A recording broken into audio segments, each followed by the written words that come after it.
안녕하세요. 동생어부입니다.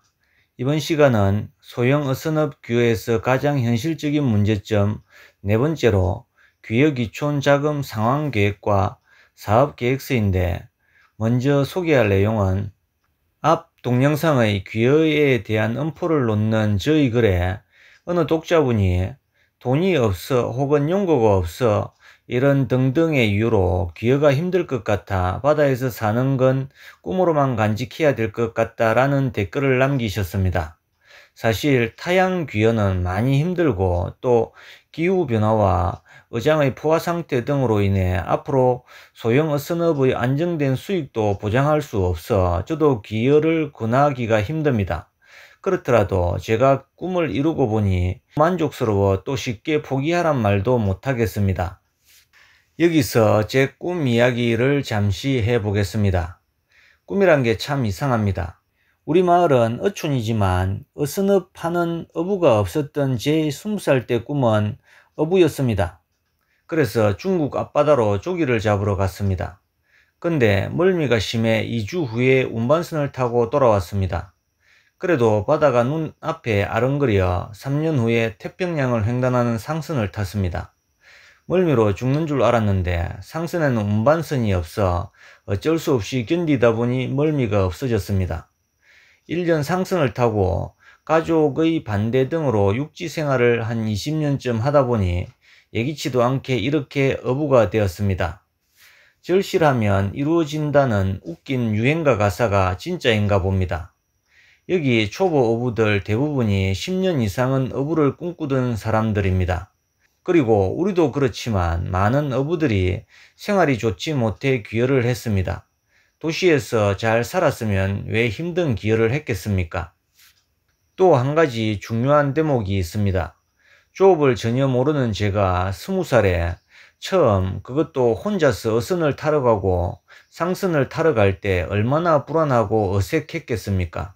그러나 그것도 잠시 주위 분들의 호유와 도움으로 익숙해지니 그보다 즐거운 일이 없었습니다. 즉, 많은 귀여 희망자분들이 연고가 없어 갈 곳을 찾지 못했다고 많이들 고민하시는데 나서 보십시오. 의외로 세상은 길을 찾는 사람에게 호의적입니다. 즉, 대부분의 사람들은 길을 찾아 나서는 게 쉽지 않다는 걸 알기에 길을 찾아 나선 사람을 만나면 존경심마저 들어 도와주는 게 아닐까요? 그리고 하늘은 스스로 돕는 자를 돕는다는 명언은 이럴 때를 위해 만들어졌을 겁니다.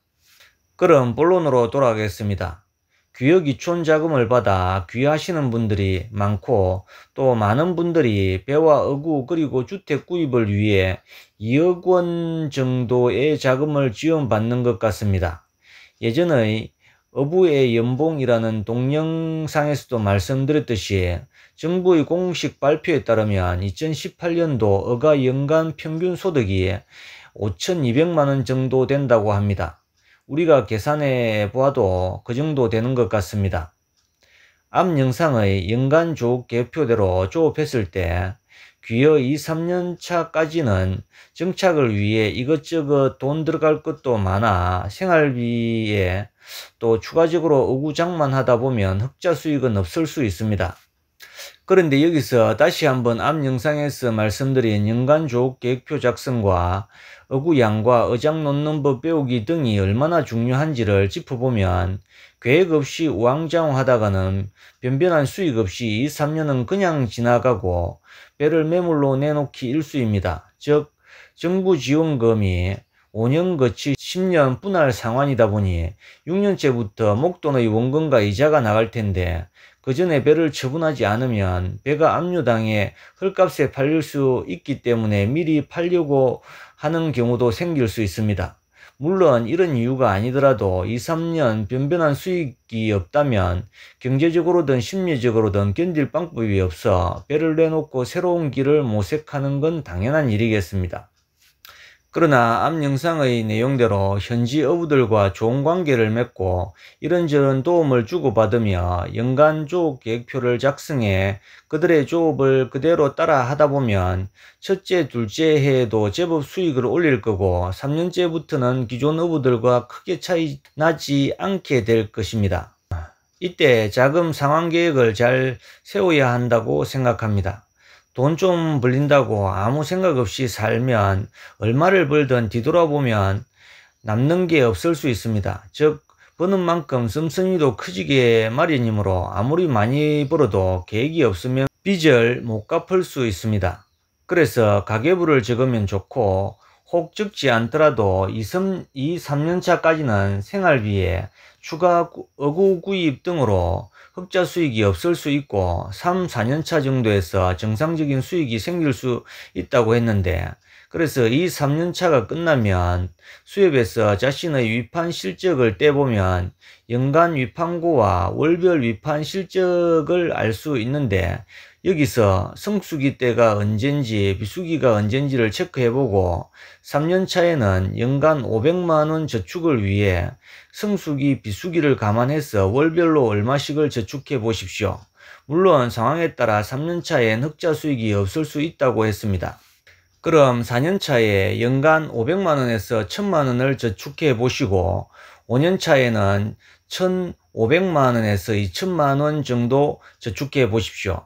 이렇게 저축을 훈련하면 6년차에 원금 분할 상환금을 포함한 이자를 갚아야 할 때 앞에서 보통 기여자는 2억원 정도 자금 지원을 받는다고 했는데, 이 정부 지원 자금 2억에 대한 원금 분할 상환금과 이자인 2천여만원을 갚아내는데 그리 무리가 없을 것입니다.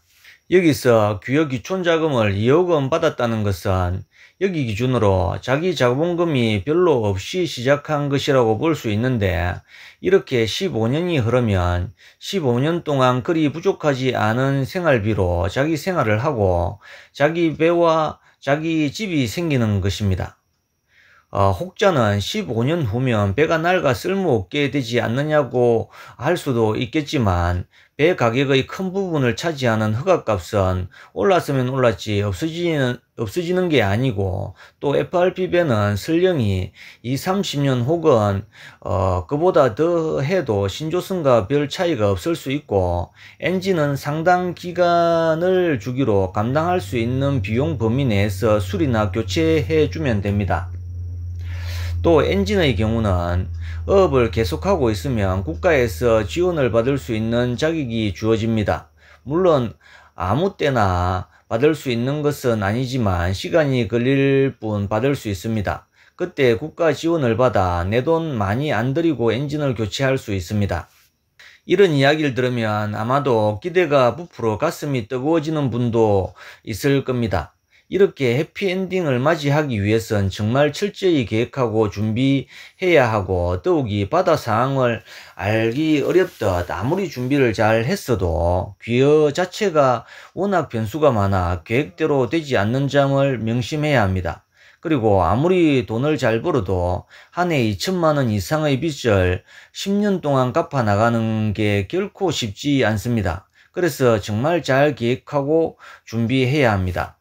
세상사는 너무도 복잡하고 변수가 많은데 우리는 뭔가에 꽂히면 몇 가지 사실이나 이론으로 이를 너무 쉽게 생각하는 경우가 많습니다. 정말 귀여해 보십시오. 계획대로 되는 것도 없고 숨이 턱까지 차서 주저앉고 싶을 때가 몇 번 이상은 반드시 찾아오게 되는 점 절대 간과하지 마시기 바랍니다. 그래서 이런 상황에서 위로와 용기를 줄 멘토나 가족 같은 현지인들의 존재가 절실합니다. 이제 귀여 정착지를 정하고 현지민의 의견을 수렴해 그곳과 자신에게 맞는 어업 허가와 배의 크기를 정하고 그 배를 기준으로 앞장에서 말씀드린 연간 조업 계획표를 작성하고 귀여 기촌 자금 상환 계획을 세우는 게 바로 소형어선업 사업 계획서입니다. 그럼 대략 한번 사업 계획서를 작성해 보겠습니다. 땡땡 마을 정착지의 현지 어부들과 소통하며 얻은 정보를 바탕으로 귀여할 곳의 상황에 맞춰 어떤 허가의 얼마 크기의 배를 얼마 정도에 살 계획이며, 이 지역의 시즌별 연간 조업 현황은 아래 표와 같습니다. 조업 범위 등의 제약을 받는 연안어업의 특성상 현지민들과 동일한 조업을 할 수밖에 없으므로 2, 3년 정도까지는 현지 어부들의 조업 현황을 따라 수익을 안정화시키는 데 주력하겠습니다. 여기서 연간 조업 계획표를 연간 조업 현황표로 활용하면 됩니다. 초보임을 감안해 첫 시즌과 둘째 시즌은 기존 어부들의 필요 어구양의 절반을 준비하고 세 번째 시즌은 3분의 2를 구입할 계획입니다. 그 외의 필요 어구나 추가 어부는 자기 자본금이나 조업 수익금으로 구입할 예정입니다. 첫 조업 3개월 정도까지는 해당 지역에서 어떤 어종을 무슨 어구로 잡는데 초보 어부의 실력에 맞춰 기존 어부들의 절반 정도의 어구 양을 운용하면 어구값은 얼마 정도 필요하고 다음 시즌은 어떤 어구로 어떤 어종을 잡는데 기존 어부의 절반 이상이나 3분의 2 정도의 어구를 운용하면 어구값은 얼마 정도 필요하고 어느 정도의 수익을 예상하고 있습니다. 그 수익에서 생활비를 제하면 얼만큼 남습니다. 그리고 그 다음 시즌은 어떤 어구로 어떤 어종을 잡는데 기존 어부의 3분의 2 정도의 어구를 운용하면 어구값은 얼마 정도 필요하고 어느 정도의 수익을 예상하고 있고 이 수익에서 생활비를 제하면 얼만큼이 남습니다. 그 다음 시즌은 어떤 어구로 어떤 어종을 잡는데 기존 어부만큼의 어구를 운용하면 어구값은 얼마 정도 필요하고 어느 정도의 수익을 예상하고 있고 이 수익에서 생활비를 제하면 얼만큼이 남습니다. 이때부터의 어구 등 필요 자금은 조업 수익금이나 자기 자본금으로 구입할 계획입니다. 등등. 이 내용을 말로만 풀어 설명해도 되지만 특히 타인의 인증을 받아야 하는 계획서인 경우 자신뿐만 아니라 타인도 쉽게 알아볼 수 있게 표를 활용해서 설명하는 것이 좋을 것 같습니다. 그리고 2년차에서 5년차의 조업계획과 수익 지출 저축계획 그리고 향후 원금 분할금 상환계획을 써 나가면 자신과 타인에게 이보다 확실한 사업계획서가 어디 있겠습니까? 앞장의 연간 조업 계획표에서 어구양이 중요하다고 했는데 초보 첫 1년은 실력 등의 한계로 완전한 양의 어구를 준비할 수 없고 기존 어부의 절반 이상 정도 운영하다가 실력이 느는 만큼 3분의 2 이상 정도 준비하라고 했고 또 귀여기촌 자금은 단기간에 구입하는 실물에 대해서만 지원이 되고 어부가 내 시즌의 어구를 한꺼번에 사는 일도 없지만 초보가 내 시즌의 어구를 완전한 양으로 사는 것도 무리이므로 사업계획서에 어구 비용을 청구할 때 최대 3개 시즌 정도의 어구 비용을 청구할 수 있을 거고 또 그 다음 시즌의 어구나 추가 어구는 자기 자본금이나 조업에 의한 수익금으로 충당하는 게 맞을 것 같습니다. 그러나 멘토나 멘토에 준하는 현지민들을 찾아야 한다는 사실을 모른 대부분의 귀여자들의 경우 5년 후 원금 상환 시기가 돌아왔을 때 원금을 상환할 수 있는 수준으로 수익을 내는 조업을 하고 있을까요? 제가 아는 한에서는 대부분의 타양 귀여자들이 원금 상환을 할 수 있을 정도의 수준의 수익을 낼 수 있는 조업을 하지 못해 배를 내놓는 상황입니다. 즉 앞장에서 말씀드린 대로 현지민과의 소통을 위주로 한 귀여 과정을 거쳐 실제 현지민과 소통을 잘해서 연간 조업 계획표를 작성해야 하는데 작성하지 못했다는 것입니다. 즉 무엇을 어떻게 해야 할지 몰라 허둥대다 2, 3년, 4, 5년 그냥 지나가 버렸다는 겁니다.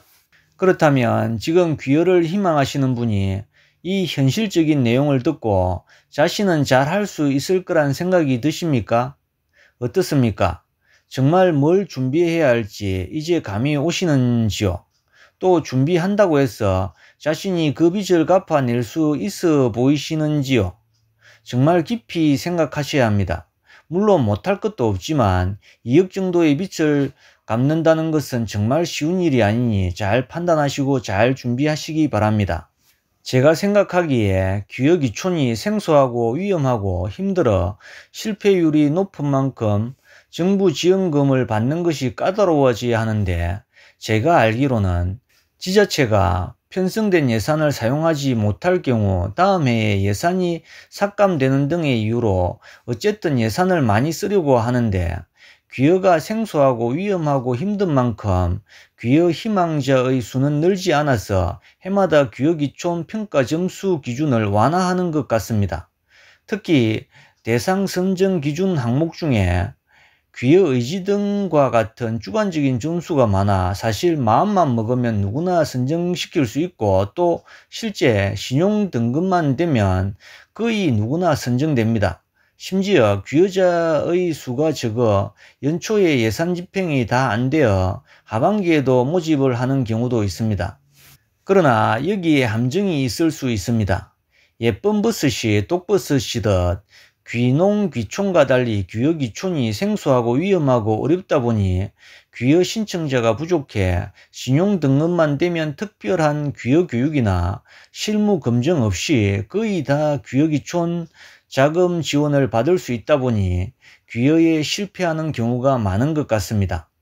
그래서 귀여 희망자분들은 이 점을 유념해서 어쨌든 자신이 할 수 있는 대로 이 영상을 비롯해서 여러 정보를 통해 현장 중심의 귀여 귀촌 교육을 스스로 받으며 오프라인에서 자신의 실무 경쟁력을 반드시 테스트하고 높일 필요가 있어 보입니다.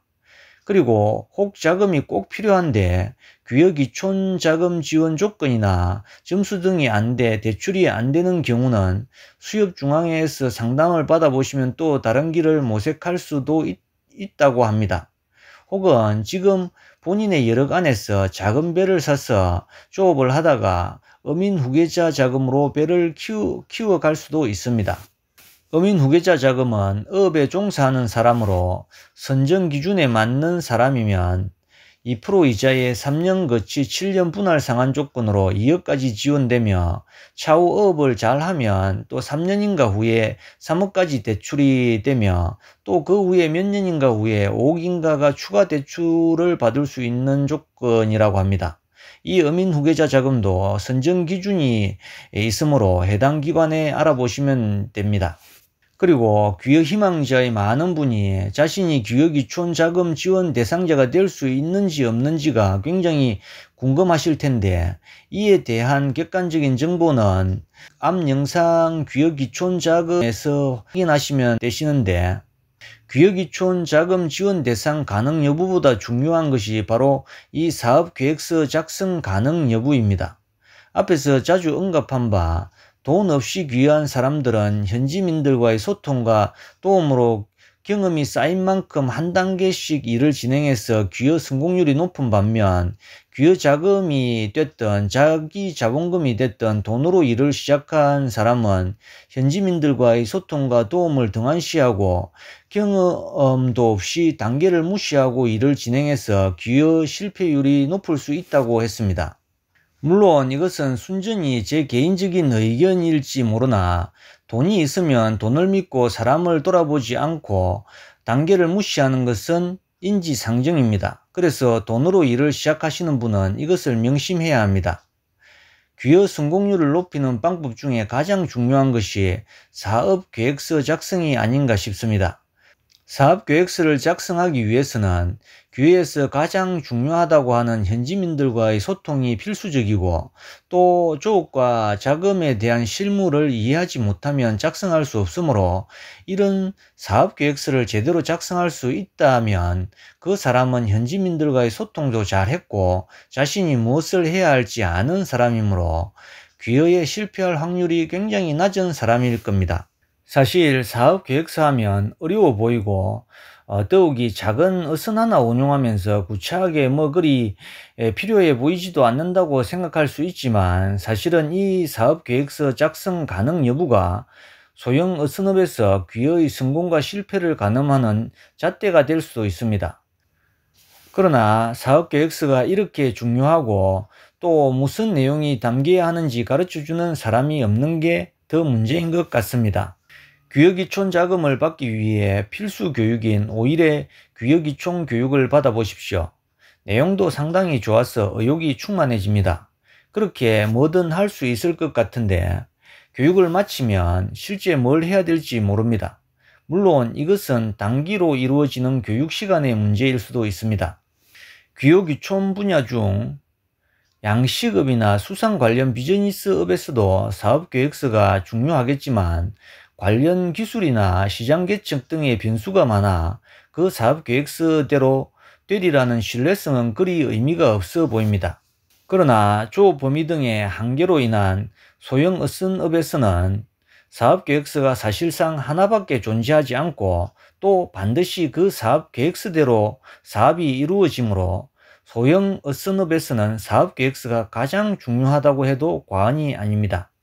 지금까지의 정보 내용을 만들 땐 귀여 6년 차인 동생 어부의 생각을 기본으로 해서 귀여 초기에 있고 더욱이 초보 어부와 귀여 준비인과 기존 어부와 귀여한 중견 어부 등 여러 사람들을 만나본 우리 유튜버 남의 어부 이야기 채널 주인장의 의견을 중간중간에 가미하는데 이번 정보에서는 채널 주인장의 경제 개념에 대한 부분이 중요해서 아래에 단독으로 소개해 봅니다.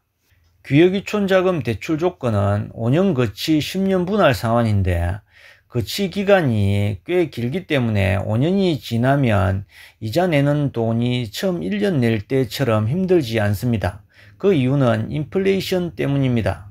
금리와 인플레이션을 이해하시면 이해가 빠르실 겁니다. 이자를 내면서 6년 차에 원금을 상환하는데 이때도 첫 해 원금 상환은 크게 느껴집니다. 하지만 이 상환도 7년, 8년, 9년 차가 되면 그리 크게 느껴지지 않습니다. 이 또한 같은 원리입니다.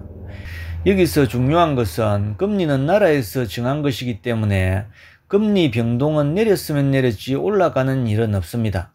시간이 지날수록 귀여 자금을 받는 분들에게 유리하게 흘러갈 겁니다. 이유는 인플레이션입니다. 부동산을 예로 들면 집을 사면 우리는 보통 집값이 오른다고 말하지만 실상은 땅값이 오른 것입니다. 물가 상승률에 따른 땅값의 상승입니다. 집은 감가상각으로 고정자산이기에 가치는 계속 떨어집니다. 시간이 지날수록 낮은 금리의 변동이 없다면 낮은 금리의 대출금은 그리 큰 걱정거리가 아닙니다. 은행 문턱은 서민에게는 엄청 높지만 부자에게는 낮습니다. 부자들은 은행에서 대출을 받아도 서민보다 월등하게 싸게 대출을 받습니다. 서민들에게 많이 받아서 부자들에게 그 돈을 싸게 빌려줍니다. 부자들은 왜 대출을 많이 받을까요? 우리는 도시에 사는 많은 내 부모, 형제, 친척, 친구들이 집이 없이 살아가고 있는 것을 많이 봅니다. 많은 사람들이 월세나 전세를 삽니다. 이유는 여러 가지 있겠지만 대부분 빚을 내는 것 자체를 싫어하고 빚 갚는 것을 두려워하여 계속 전세나 월세로 살아갑니다. 하지만 월세나 전세는 해가 갈수록 계속 오르기만 하죠. 전세나 월세 만기가 되면 어김없이 올라 있습니다. 그 돈을 구하기 위해 이리저리 뛰어다닙니다. 이 문제를 해결하는 가장 좋은 방법은 빚을 내는 것입니다. 대출을 끼고 집을 사면 해결됩니다. 예로 1억을 냈다는 가정하에 10년 이자를 3%로 계산합니다. 그럼 10년 원리금 균등으로 계산했을 때 총 상환액이 1억 1,580만 7,884원입니다. 이것을 10년이니까 계산을 하면 1회에 96만 5,607원입니다. 10년 고생하면 내 집이 됩니다.